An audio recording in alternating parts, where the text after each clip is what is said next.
The video opens with the camera pushing slowly through the dark, silent hallways of a real American hospital. Not the fictional Georgia facility we know from The Walking Dead, but a modern U.S. emergency wing, with digital monitors still blinking, papers scattered across the floor, and a distant alarm repeating on loop. The lights flicker as if the building itself is struggling to stay alive. Rick Grimes lies unconscious on a real hospital bed, hooked to machines that are still barely functional. When the power dips again, the heart monitor suddenly flatlines for a second and Rick jolts awake, gasping for air. He looks around in confusion, expecting nurses, doctors, anything familiar. But instead, he sees an abandoned nurse station, rolling chairs turned over, a medical mask hanging from a door handle, and a half-written note on a clipboard that simply reads, "Evacuate immediately. Unknown pathogen." Rick pulls himself out of bed, limping into the hallway, calling out hello, but the only answer is the eerie echo of distant sirens from outside. A news channel still plays on a flickering hallway TV, showing rapid-fire images: riots in New York, highways jammed in California, military trucks rolling through Washington, D.C., and a CDC warning urging citizens to stay indoors. The narrator's voice breaks through as the camera cuts to empty American streets, looted stores, and people running for their lives. What if Rick Grimes didn't wake up in a fictional apocalypse, but ours? What if he opened his eyes not in The Walking Dead's world, but in real America, with real fear, real systems collapsing, and 330 million people panicking at once? The montage intensifies. Grocery shelves emptied in minutes, a mother crying as she tries to call 911, the National Guard setting up roadblocks, and aerial shots of cities going dark one by one. Then the final hook hits like a punch. This is The Walking Dead, but without Hollywood. No script, no safety, just the world as it is, and Rick Grimes dropped right into the middle of it. As the intensity fades slightly, the intro begins. The narrator explains that this isn't a recap or a simple theory, it's a deep dive into what would actually happen if Rick woke up in real America during a real outbreak. Not a fictional virus, not a TV version of society, but the modern United States as it exists today. Armed citizens, federal agencies, digital networks, hospitals overflowing with real patients, and a government scrambling to understand an unknown threat. The real world is messier, louder, more unpredictable, and far more dangerous than the show ever portrayed. The narrator breaks down how this video will explore Rick's journey step by step. The moment he wakes up, the first signs of collapse, how real police and military forces would respond, how civilians would react, and how Rick's search for his family would be completely different in a world with real communications, real panic, and real consequences. The intro sets the tone that this story isn't about fantasy survival, it's about how one of TV's most iconic survivors would navigate a real-life America on the edge of total breakdown. The camera lingers on Rick, standing at the broken hospital entrance with the wind howling outside, as the narrator leaves viewers with one chilling promise. This is what The Walking Dead would look like if it became reality.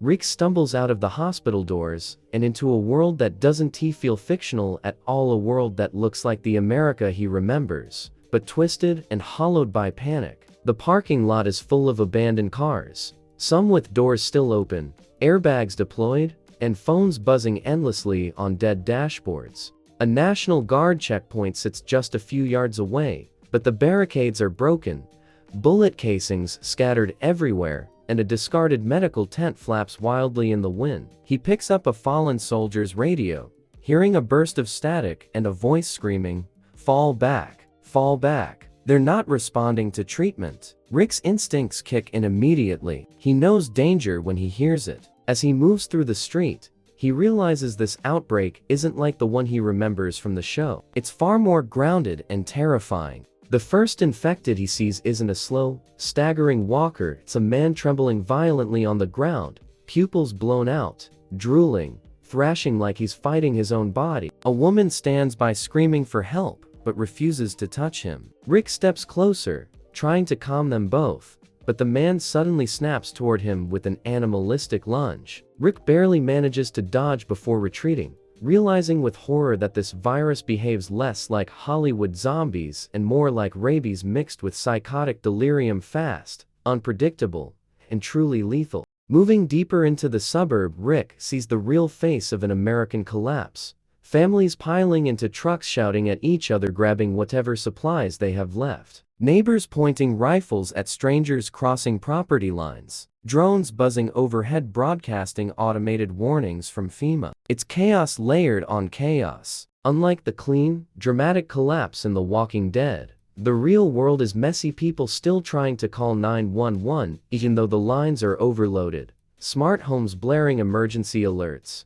Power grids struggling to stay online. Rick's first instinct is the same as always: find his family. But the tools available in real America complicate things. He checks his old phone, finds it dead, and desperately searches nearby cars until he finds one with the charge left. The phone actually turns on, showing hundreds of missed calls and a flood of local alerts. The cellular network is still barely functioning, giving Rick tiny clues: last GPS pings, emergency text updates, a voicemail from a terrified neighbor saying Lori and Carl might have been evacuated. These little pieces of digital trail give Rick hope, but also lead him into more danger. As Rick moves toward the city center, he quickly realizes that the government is collapsing in stages, not instantly. Martial law has been declared. Curfew hours flash on electronic billboards. Helicopters were overhead, evacuating government personnel while civilians scream at them for help. Rick passes a FEMA camp overwhelmed with desperate families begging for food,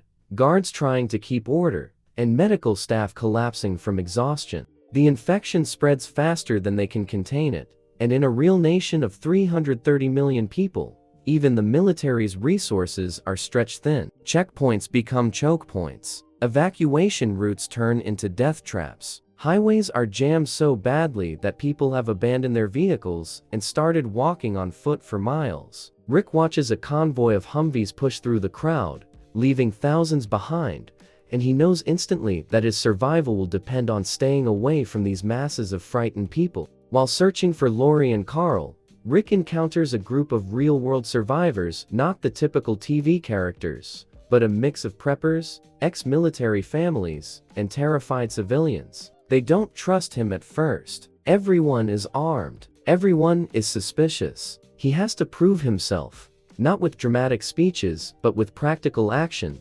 helping them block windows, sharing what little medical knowledge he remembers, and guiding them through a panic-stricken neighborhood. They warn him that major cities like New York, Los Angeles, and Chicago have already fallen into total chaos, with emergency broadcasts showing fires, riots, and mass stampedes at airports. Government leaders are relocating to underground bunkers, leaving ordinary people to fend for themselves. Rick learns that Lori and Carl were last seen on an evacuation list heading toward a quarantine zone just outside the city. The journey there is brutal: roads filled with abandoned vehicles, smoke rising from burning neighborhoods, infected breaking through barricades and attacking fleeing civilians. Rick moves carefully, scavenging supplies from abandoned houses, hiding from violent looters who shoot at anything that moves, and avoiding panicked crowds who would crush him in desperation. When he finally reaches the quarantine zone, he finds it surrounded by soldiers turning away anyone not on the approved list. Tensions rise as angry families demand entry,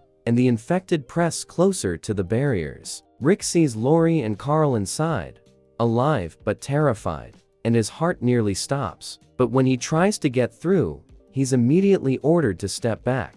From the soldier's perspective, he is just another potential carrier, a threat to the entire camp. Rick stands outside the barrier, inches from his family, realizing that in a real-world America, survival isn't just about fighting monsters. It's about navigating systems built on fear, authority, and desperation. He has a choice: obey the rules and risk never reaching them, or break them and be hunted as an enemy of the state. The world around him is collapsing faster than the government can contain it, and Rick Grimes is forced to confront a terrifying truth: in real America, even a hero could become a threat. As the sun sets on this shattered version of America, the reality settles in. If Rick Grimes truly woke up in our world during such a crisis, his fight wouldn't be scripted or predictable. He wouldn't just be battling infected creatures roaming the streets, but the chaos of millions of people overwhelmed by fear, the breakdown of institutions meant to protect them,